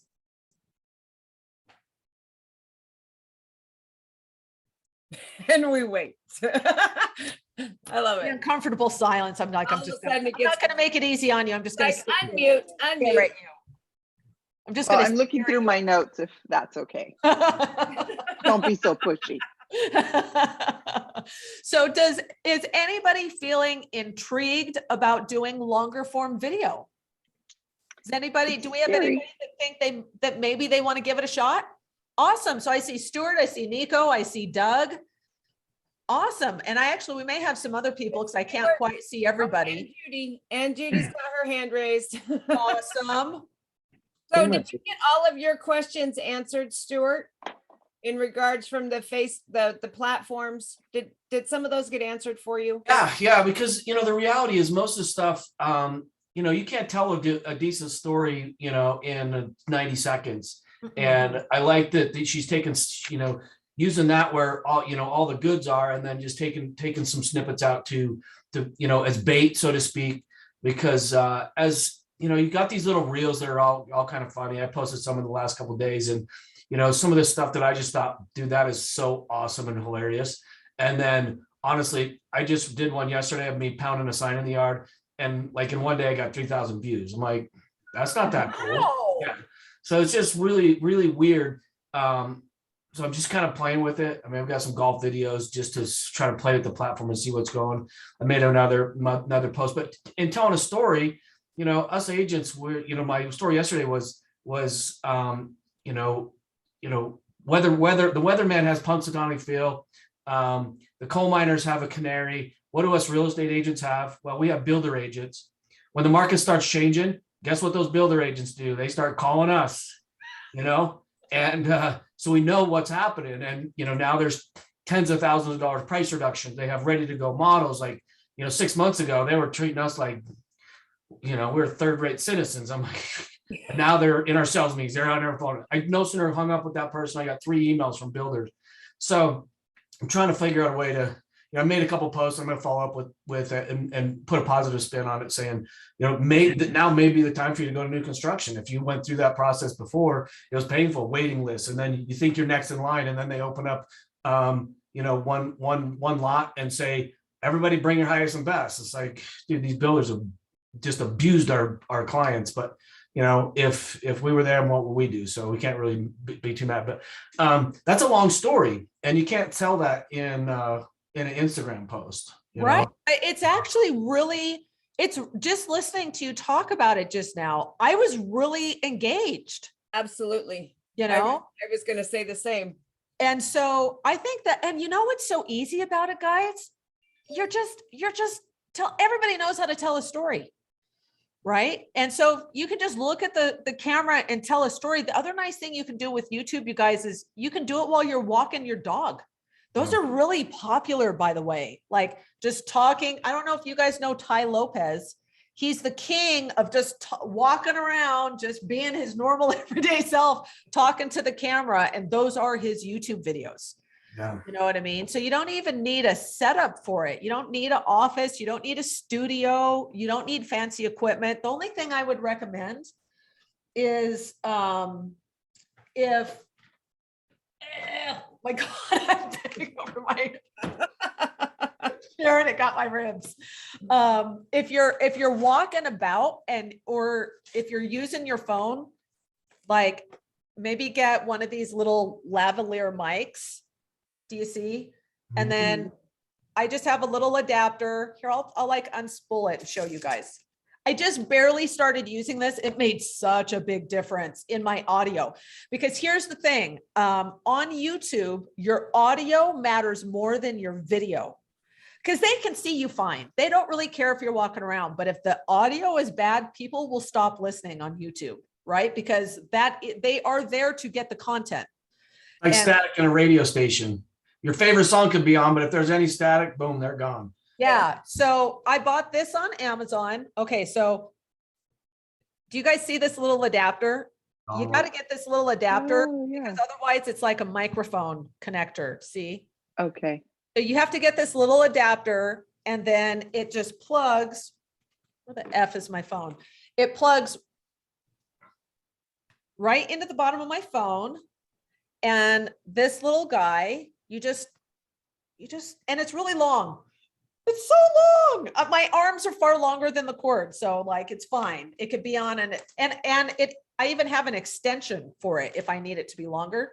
And then you just, not like that. Don't do it like that. You guys get it. You just clip it on wherever and you get great sound. You can even put it like under your clothes and it'll still capture the sound just fine. Like if you want it hidden under your shirt, but like nobody cares. I'm gonna share one quick thing. I did find a app called Cut Story that takes a long clip and dices it up into 15 seconds, so it'll show up on those your story. Serious. You take one video that's 5 minutes long, and it'll automatically like this chop it up into 15-second clips. What was it called? Cut Story. It's called Cut Story. Dude, that looks is like fabulous. On the very top. Looks like a little cool. to the top in the middle. And but you know, obviously the Instagram doesn't allow you to upload more than 10 videos at a time. So you just, it's like the one I posted today was like 20 videos. So I just had to batch them into, 10 video increments, but it was super slick. So that is cool. And something we're going to do in the group, you guys, by the way, the group's got a new look because I've been screwing around with branding. And so if you go to the group and you're like, am I in the right group? You're in the right group. I just changed the look of the cover. We're going to be putting all of our resources in there. Like I've got 2 of these with a splitter because I do a lot of interviews. So it can plug into my phone and both of us can have a mic and it's plenty long. It was like $40. Also the other kind of mic that we're going to drop into the group. So guys, what we're going to do is now that this is our last day and I'm kind of sad, I'm going to be going through my notes and dropping content into the group for everybody, right? So links, I'll put the link for that cool camera, the cool mic that looked like it had a dead mouse. And the reason why that one is so good, you guys, is because when you're outside walking around, it'll cancel your wind noise, right? So if you're shooting neighborhood videos or whatever, you won't get that through your I'm waiting for mine to come in. I did get that. Okay, when he mentioned it. Yeah, of course, all I got out of this today was great. Now I have to go from 30-second videos to 5 to 10-minute videos. Really, people? But Beverly, if there is one piece of, one thing I can tell you is you have to make those 30-second videos for the rest of your life. You never get to stop. They don't get recycled. They don't get reseen. Yeah. Right? You make that. That's what I liked about what she was saying, You make is that that 8-minute video, those you stay make that forever. forever. Yeah. And so I'm not joking, you guys, that first video I ever made about how to do that technical thing to get your lead from out of your freaking stupid Facebook lead ad into your Google spreadsheet using Zapier. Oh, I remember that. I remember how angry you were and frustrated. 3 days of breaking shit and crying. I'm not exaggerating. For something that takes me today, 5 minutes. Why? Wow. Because every effing mother effing person, tech support video that told you how to do it left out one tiny, critical, stupid, asinine step. But it's the step between of whether it works or doesn't. And of all the stupid things, it's how you set up the spreadsheet. Yeah. And if you miss this step, it will not work. And I'm like, why would you make a video and not tell me that one step? Are you just fucking with me? You know? So that video to this day on about now I made that video in 2016. I still probably once a month get comments on it. Comments of somebody going, oh my God, thank you so much. Run into that. They're going to run into that every time they're setting it up because it's not clear. Yeah. And what's so interesting is the platform that I showed them how to do it on has totally changed. So my video no longer even walks them through the correct steps anymore because I haven't remade it. But what really mattered was how do you format that stupid spreadsheet? And that hasn't changed. So it's a long way of saying, Bev, that you might take more time to make these videos, but you get infinitely more playtime out of them, right? Because I agree. And I am excited about it. And it's only 1 a week for right now. Yes. So And build, I like build how your you broke muscle. that down. 1 a week, start with 1 a week. yeah. And, if you can commit to building your channel, putting out a time frame of when you're going to drop that video so that your audience will start to expect that video. Right. Yeah, I like that when she said that. That was great. Now, there are some specific things to setting up your channel, like when you set up your YouTube channel, guys, it's not rocket science, but you do want to set up your channel correctly. Why do it twice when you could just do it once, right? And so we can do our implementation lab and incorporate the setting up of the channel. yeah. So if anybody's interested in doing the implementation labs, we're going to do one for YouTube for sure. And so let us know in the survey, right? And then we'll put it out and then again, depending on how many people fill out the survey, I'll see, you know what? I didn't ask in the survey. Shit. About the implementation lab? Yeah, I forgot to ask where they were. I should have asked. So life lesson, next survey, I'm going to ask everybody their location, because if we have enough people that are in Utah, I will do it. I will do a live one. If we have enough, I'll do 2, right? 1 live and 1 Zoom, but otherwise we'll do them on Zoom, right? And we'll walk everybody through, but sometimes hands-on is just easier because I can walk over to your computer and like mess with stuff if we're local. So watch out for those. Stay tuned in the group. We're going to be dropping all kinds of stuff in there. And I'm going to miss you guys. It's been really fun hanging out It's been a fun one. It's been fun hanging out for 5 days. Can't wait for the next one. Lots of knowledge to absorb. Because there's a lot of information dropped in the last 5 days. And then, you know what, guys, the last thing that I would really appreciate, you guys could just do this in the group. Because seriously, we're taking our best guess at what we think are courses and challenges that agents are going to be interested in. Please let us know what you would like to see a next challenge on. And I don't care what it is, but I'd love to get some feedback on what challenges you'd like to see us do, what kind of guests you'd like to see us bring in. And we're happy to do those. Now, again, for my Utah people only, we are doing a live event put August 29th on your calendar. We're going to be back at the Board of Realtors in the big room. And it's going to knock your frickin' socks off. We're changing gears a little bit. This event is going to be 100% on short-term rentals. If you're an agent and you want your own short-term rental, how can you acquire one? If you can't afford to buy one, how can you do it using arbitrage? If you don't know what arbitrage is, show up on the 29th and we'll teach you. Also, we're going to tell you how can you get to know short-term rentals better so that you can help your clients acquire their own short-term rentals. What are the ins and outs? How do you set them up? What does it take to run short-term rentals for yourself as an agent, for your own investment purposes?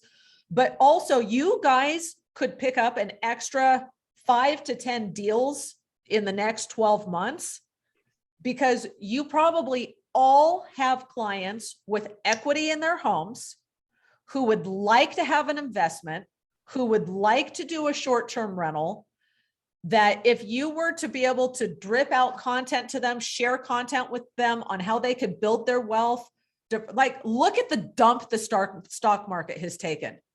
I have a client right now who lost $200,000 in a week. He sold his company. He invested and he wanted to diversify his cash out. So he took $1.3 million and invested it in the stock market. And 1 week later, he was down $200,000. He pulled it all out of the stock market, basically said, screw that, I'm investing it in real estate instead. And so we all have clients that would probably really benefit from us understanding how to do short-term rentals at a higher level so that we could share it with them so that they could do it as well. And then every one of those is an extra deal for you, right? And more referrals because it's a specific enough niche that if you learn about it and you decide that you like it and you're like, hey, this is actually kind of fun. It's kind of cool. I like it. It's something that you can really start to specialize in. And then think about the YouTube videos you could do about short-term rentals. Oh, I'm very excited. So that's coming up August 29th. For my people who are not local, I double promise we are going to try and figure out a frickin' way to stream our live events. The problem we've been having is with camera and sound. We don't own the camera and sound equipment required to stream it well. And we just need to get a rig so that we can stream so that everybody can participate in these, even if you're not local. So we've got until August 29th to figure out our camera setup, guys. Doug, maybe I should just fly you out here.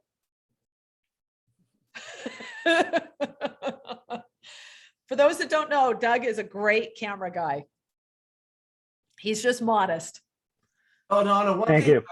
I think that I'm kind of getting hung up on, still trying to learn, is like the features of each platform, kind of, meaning what you can do with what you can add, music, audio to. I mean, those are your reels, and versus what you can post in your story versus what you can post on a post. And how's it? I mean, I'm sure there's some workarounds. I've found that the screen recording is been very helpful, because I'll just screen record something that I post on one platform, throw it in another. Of course, there's some things on there, but that if there was somebody that knew like what the pieces were to those, and what because you've got a story, your story is elongated. They're all different sizes. Yes. That Canva does a pretty good job of putting the right size out and resizing stuff. But that's what I'm kind of struggling with right now, is like each different place to post has different parameters of what you can do with them and can't do. So sometimes I'm creating the content in Canva and then it goes into this. So, and then I forget about it. It's like, okay, how did I do that? And, kind of just an outline of what kind of the steps of, and that's what I'm trying to outline right now, is the steps of, if you're going to put a reel, here's where you starting in Canva, and add your, do your design there, and then you can add your music once you put it into Instagram. So gotcha. Well, and one thing Marley brought up that I thought was really wise is she does a content map, right? So she kind of has a thing where she's like, okay, what's going in what platform and what format. Now, guys, here's something that not a lot of people know. as far as I know, it's a done deal and it's rolling out. It's just not rolling. It's hit a few accounts and I think they're testing it, but there is every indication that Instagram is getting away from the square feed and that they're going to change the entire platform to look just like TikTok. Meaning everything is going to go vertical. There won't even be a place to put anything square any longer. So they are making the move to almost what's essentially a video only platform because TikTok is frankly kicking their butts online. Well, And that's actually still in beta. So you'll see them every so often as you're scrolling through Instagram, you'll pop off and all of a sudden there's a new post that wouldn't normally be there. And it's in the vertical format. So it looks just like a TikTok post or you're seeing a reel, but it's actually a post. So in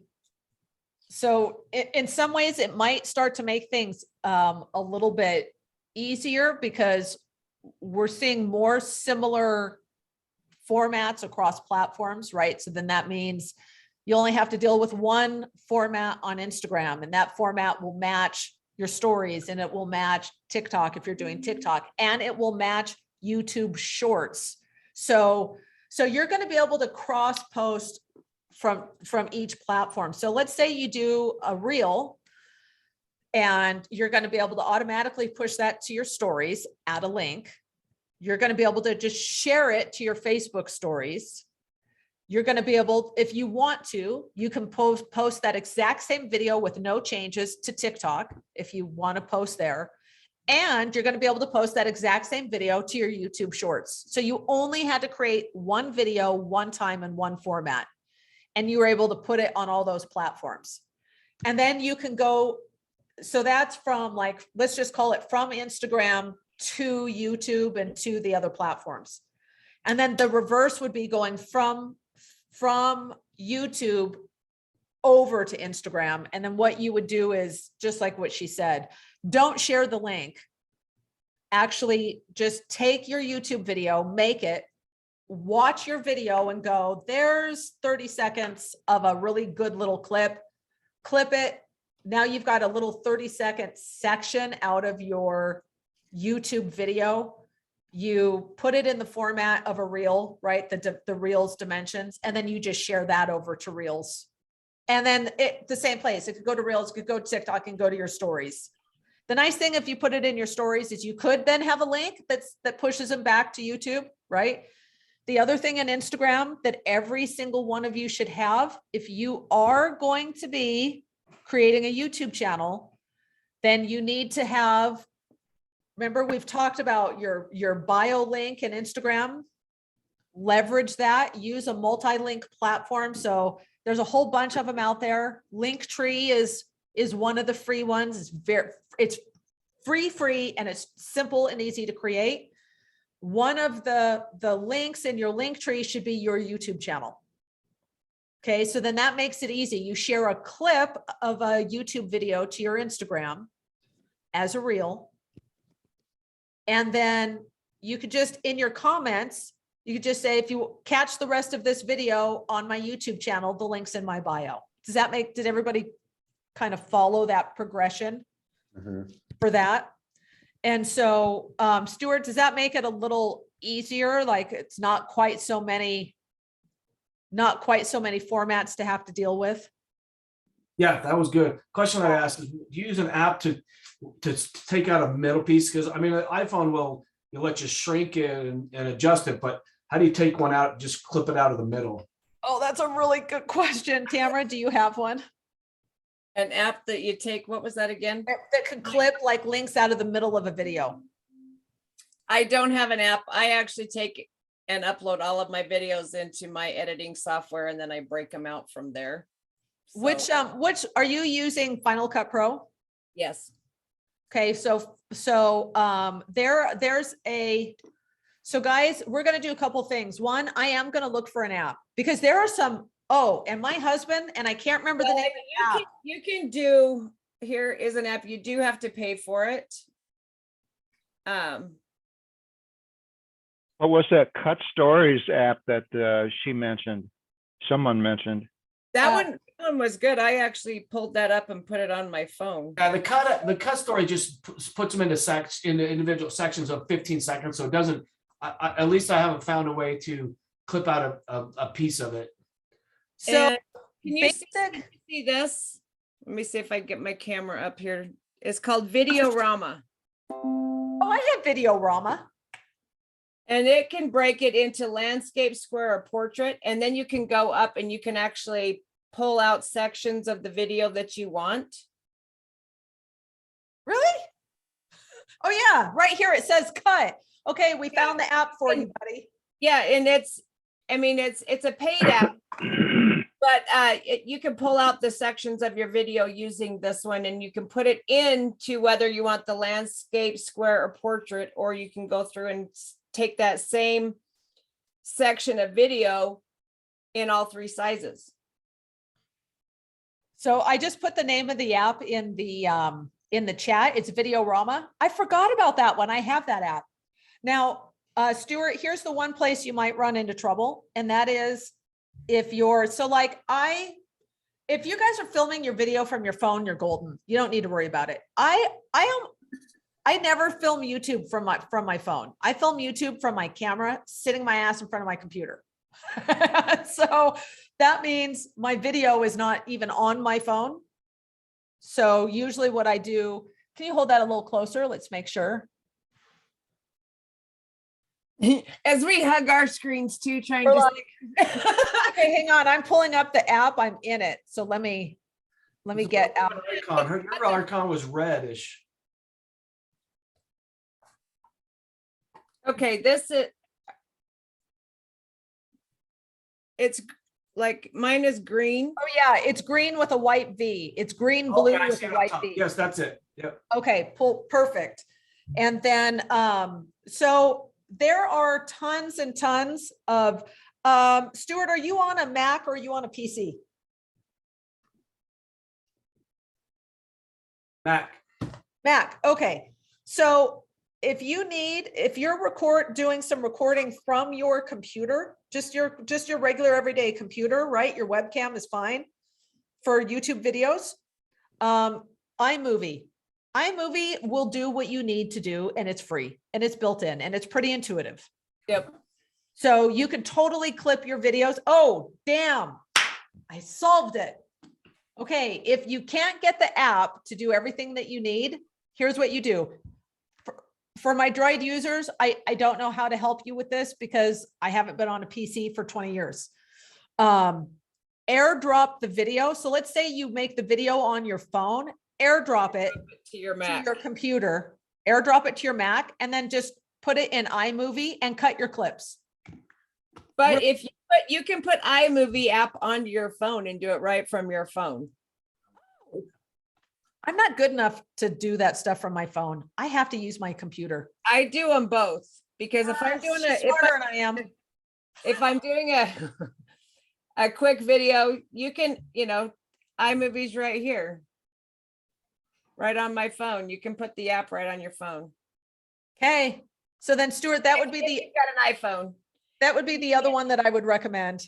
And you can do it, like if you want to do a storyboard style video, you can do them that way. You can do it actually as a movie in iMovie, or you can do it to where it actually takes all of your footage that you've dropped into iMovie and it will make you an even better movie itself.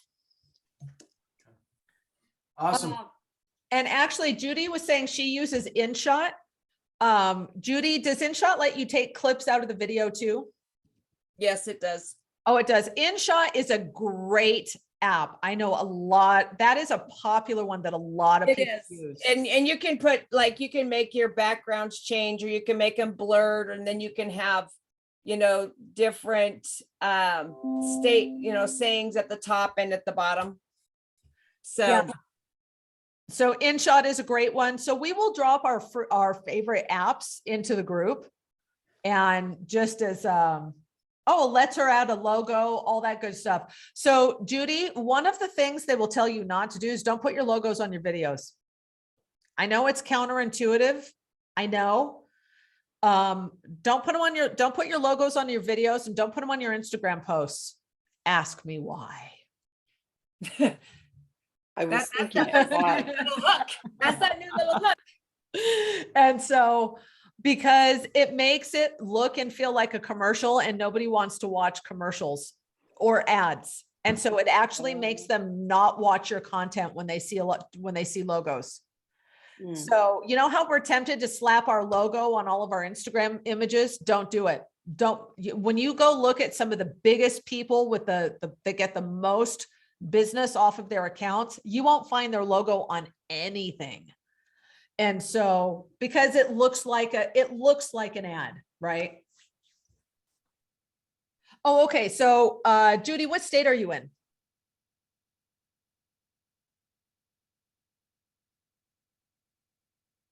Because my guess is you don't have to put the logo on the image. My guess is in the video, my guess is you have to put it in the description. Yeah. In the description.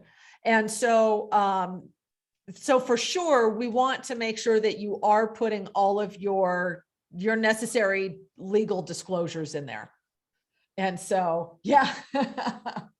And then where do blind ads come into play? So Stuart, blind ads vary based on the state. They vary widely. So some states like Florida, most states on the East Coast, California, very strict on disclosure. Utah, not so much. Okay. So I have not personally called the Division of Utah in Division of Real Estate in Utah since 2019. Okay. So I will tell you what it was then. You have to be one click away from disclosures, meaning if you're posting on social media, whatever you have them click on, that page it takes them to has to have all of your disclosures, right? Your logo, your company disclosures, all that good stuff. If you just want to be on the super safe side, then what you would do is at the very bottom of your description, right? You would just, whatever you're writing in the text of your ad or your post, at the very bottom is where you would put your disclosures, right? Name, but we do not have to disclose license number like most states. So, Yes. but Which even, I'm Yeah. glad I don't have to attach a number. We Yeah. do in California. yeah, Utah is pretty laissez-faire. They're pretty hands-off business for the most part. And And Marley just sent a message and Lucky. she said, "Oh my God, I had a blast. Thank you." oh, it's so sweet. I felt like we were normally so rowdy for everybody else, but she was like so sweet. I'm like, you know. All right, you guys, any last questions for us before we go? And thanks everybody Yes, for thank you hanging guys out for this this. long each day. Yes. You're I- all Thank you guys awesome. so much for this. Hang I out got a lot of value out of it. Thank you. You are so very welcome. So do not be shy. Do not be strangers in the group. Drop us questions. Put, whatever's coming up. Drop us stuff that you're making. If you want a second set of eyes, if you want to say, hey, I was thinking about this. What do you think? Throw it in the group. We promise we will look at it. We will give you feedback, and we promise we will be kind, right? Because one of my rules is if somebody is not nice to you in the group, you just let me know. Because it's my group and I'll throw their asses out. Can I just share a dilemma? Yes. I think it was Tuesday or Wednesday, whenever we went to do the first video or something. I spent a couple hours trying to determine what platform I want to use. See, I've taken videos with my cell phone of other objects like my neighbor's goats feeding on my hillside. Yeah. But I've never shot a video for YouTube Live, not YouTube, but for Facebook or IG Live or anything. I spent a couple hours just trying to decide, and I think I did finally ended up on Facebook Reel, but then it went on Facebook and I couldn't add comments or anything, and until later when I actually posted it to the group. And my mind just went blank. So I don't know the difference. What I do know the difference now between reels and stories, but is it best to go live, or is it best to use an app on my cell phone to actually? This is what I did. Then yesterday I went out to do a video of the Paradise Falls. It's a park 3 minutes from me, and there's a hike in. It was like a mile and a half into the falls, and I've been there before with my church group. And so I went ahead and did some video shots with the app on my phone, and I haven't done anything with it yet. And so I don't know what's more effective, to actually go live, or does Facebook or IG want you to go live rather than for me to actually record it on my phone app and then chop it up and do something with it later? So let me, and Tamra, I'm going to get your take on this. Let me just say that the dilemma is because when I've done videos in the past, I've used my video camera, my high def camera, and Right. that's where I'm comfortable with. Then I post it on Vimeo or something like that. But actually using my cell for shooting video for with me in it, I haven't done that. So here's what I would recommend, Doug, and that is keep it really simple. So yes, you can go live on both those platforms. And when you go live, you do not have the same time requirements. Like, you can go live for an hour on Instagram. Now, I don't recommend doing that necessarily, because people aren't on Instagram to watch long form video. But let's say you just wanted to create, let's just say you wanted to capture some short, snappy little videos, right? Fun, short videos, as defined as, let's just call it 90 seconds or less, because Instagram now allows up to 90 seconds, right? Here's what I'm going to tell you to do. Just open the app. So you're going to come to your phone and you're going to open the Instagram app. Oh, and there's my face. There she is. And then, you're going to hit that little plus sign. That was funny that you And opened my face. I know. Isn't that funny? Let's say you want to make a reel. So you're going to press reel. And then, okay, it's open. It's ready to record. All I have to do is press that button to record. And are you actually live now? Would you be live once you push that button, or no? No, reels are not live. So when we, so look, when I hit the plus button on, I'm trying to see my own phone. When I hit the plus button, do you see how reels and live are separate choices? Yes. So a reel is never live. Okay, so I'm going to do something fun right now. Don't even show up until you allow it to. I mean, that's all in your power till you make your reel live itself. Yeah. It doesn't automatically go live. So you would select reel. So I just selected reel. And then when I hit this button, okay, you know what I'm going to do? I'm going to make a reel right now that's going to be funny. I'm going to go reel. I'm going to, no filters. Okay, so right now I'm making a reel. Oh, I need to turn my camera around. So I'm going to kill that reel. Oh. Scarred video. Scarred. Reel. Let me turn my freaking camera around so it's seeing you guys. We're looking at you now. But it's Bella. No, we're looking at you. Oh hell. So there we go. That's how I like to do my reels. Okay. So I'm doing a reel showing some of our clients, not clients, our agents, on how to do a reel.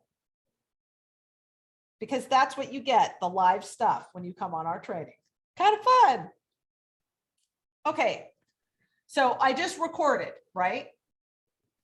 Now, when I'm done recording, Doug, right, I just hit the button down there and I'm now done recording. And here's the thing. you're going to hit that next button. Now I can edit clips. Do you see where it says edit clips right here? Okay. I didn't see that on mine.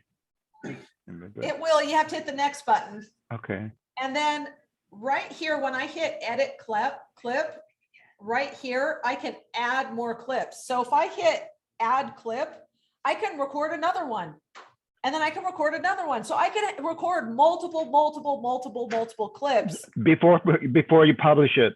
And then you can go next, and then it'll say edit clips. And you go to edit clips, and all of your clips would show up in a little row. They'd all show up in a little row right here. Here, I don't want to hear myself, so I'm pausing it. You can do them individually. And then you can decide if you want to keep the clips, if you want to delete the clips, if you want to shorten them, lengthen them, and then you can reorder them by just dragging and dropping them. You can leapfrog them over each other. And can you combine them all into the one big one then?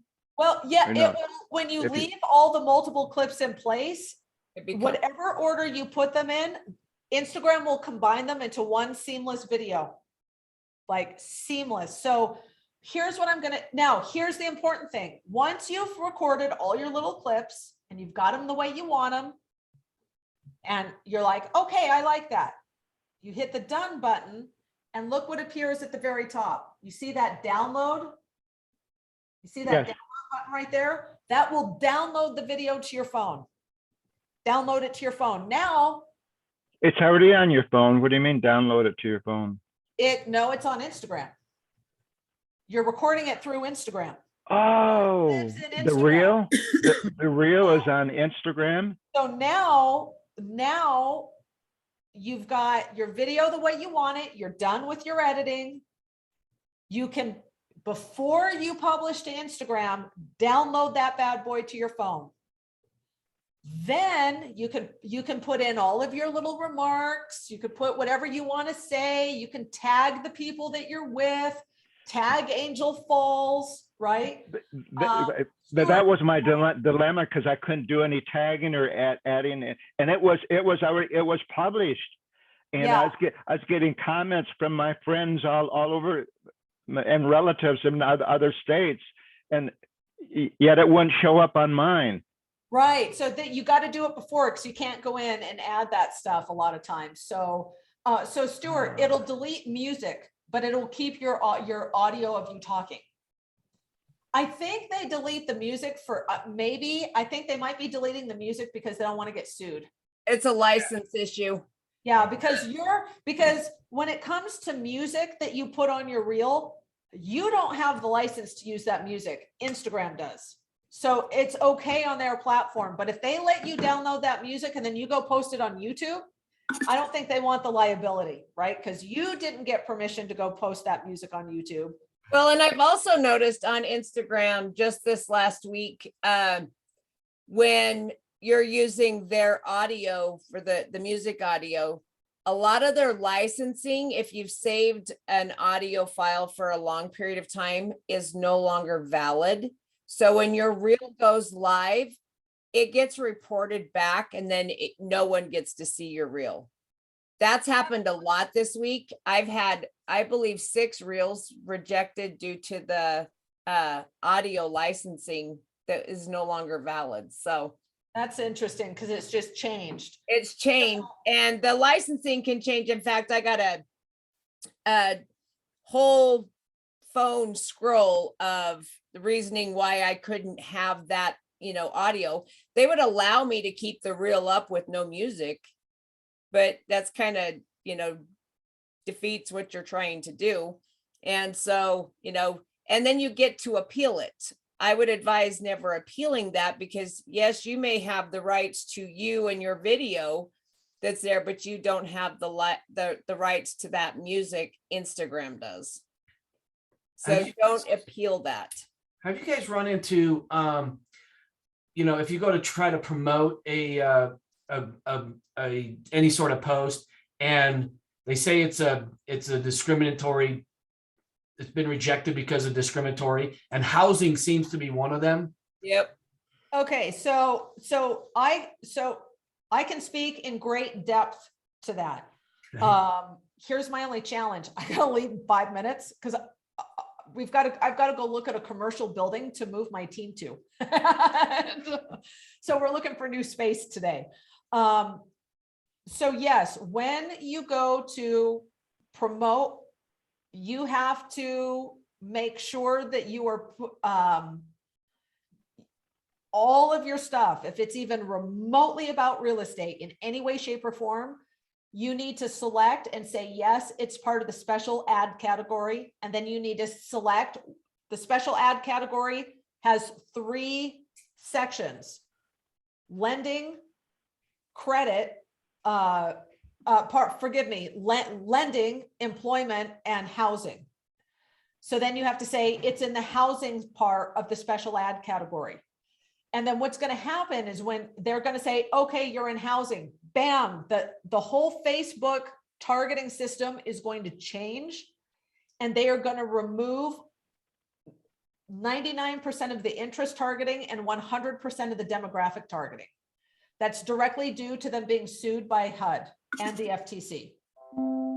So then once you've said, yes, it's in housing, then you will get a new set of targeting that's only available for housing. And then you'll be able to select what you want and post it for free. If you try to get around it and you try to go, well, it's not really housing, or I'm just going to say no because I want to have the better targeting. Don't do it. Don't do it, because they are absolutely mercenary in shutting down accounts, and they will shut your account down. If they catch you at it. And you might get away with it, but most of the time the algorithm is reading the words that you write in the description. It's looking at your images. That's how it knows to ask you, hey, is this housing? Because it's reading your ad and it's putting 2 and 2 together. So here's what I am going to do. Tamra, let's plan on this for next week. Okay. Guys, I will do a training. I will go live in the group, and I will do a training on Instagram, Doug, and I will do a training, Stuart, on the special ad category. I would love that. Cool.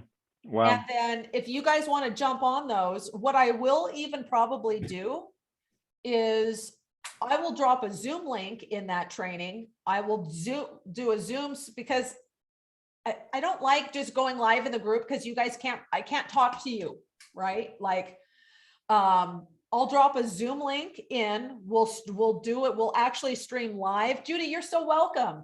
And for everybody that wants to jump into those trainings, I'll advertise them a day or 2 in advance with a Zoom link, and then you guys can jump in. We'll stream it live so that if you miss it, you can still go back, and it'll be that training will be stored inside the group. And let's just call this like the beginning of some of the little implementation stuff that we're going to start doing from here on out. Love it. So really quick before I run, Doug, are you clear that all you have to do is open your Instagram, select Reels, start filming? You can film multiple clips. Now, let's say you're filming and you're done filming, but you're in the middle of a hike. You're not going to edit. You're not going to do all the crap and right. You're hiking. You just hit done, and then you hit save as draft. It's going to give you an option, save as draft. And then you can go save and drop. Save as draft. Oh, draft. Got it. Okay, cool. Save as draft. And it's going to save that video in your Reels. And you can go and you can create as many of those as you want, and you can save more. You could go shoot 15 different Reels in 2 days, save them all as drafts, and then sit down when you have the time to go through and edit them and publish them and all that good stuff. I wish I'd have known that yesterday. That's okay. You did good. Hey, dude, it took me, if I sound like I know what I'm talking about on Instagram right now, dude, I don't know why this platform was so hard for me to learn. I mean, like 5-year-olds can do it, right? Like, what gives? But for some reason, I've really struggled with Instagram. confused the snot out of me for the longest time. So don't worry, you'll get used to the platform. Well, Okay. and one nice thing is when you do post your reel on Instagram, it does give you the option for it to go to your Facebook. Yes, Okay. and that's in your settings. You can do Yes. that in settings. And then if you guys want to still chat, Tamra, as a co-host, you can shut down the meeting, right? If you need to. I can, but I have a meeting at 1:30 that it's going to take me 40 minutes to get to. So, Oh, okay. And Carl, you are so welcome, my silent friend. Thank you. I'm just really grateful for all of you that are still here. Thank you for showing up and jumping in and interacting with all of us. Thank Yes. you for your excellent presentations. The learning experience is phenomenal. I just You are so so appreciate welcome. both of you. So welcome. And Landon, I have not ignored you. So if you can still hear me, Landon, I saw your comment. Good. The question, we just have to book it. It's just been so nuts this week. And then I had no plans of looking for new office space. It just fell in my lap this week. So Landon, I will reach out and we will schedule a time to jump on and figure out whatever you're dealing with too. Hey guys. Are you saying you have to move the office where you're in right now? Yeah, my cute little office. Oh no. But All it's the good. all It's the good news. expense that you had to go through to put it together. Yeah, but it was, we pretty much did it on a shoestring budget, but it's really good news. So we have, I won't name names because everything is confidential until the very end, but we have a gigantic team who is joining us. And they're a ton of fun and they're going to bring they have so much content. This team is a giant part of why we can now teach short-term rentals at such a high level. They do arbitrage, they do short-term rentals, they do mentoring, they do so much stuff around real estate investing, but they're all also agents. And they do primarily listings, and the listings all come as a side effect of their investing, because when they show up, they're like, well, we can buy it from you cash, or we could buy it and turn it into a rental, or you could list it. And like, here's what we could pay for it if we do it as a fix and flip. Here's what we could pay for it if we keep it as a rental. And here's what you could list it for if you wanted to list it to. What would you like? So so you remember how Jeremy was talking about that's what his team does?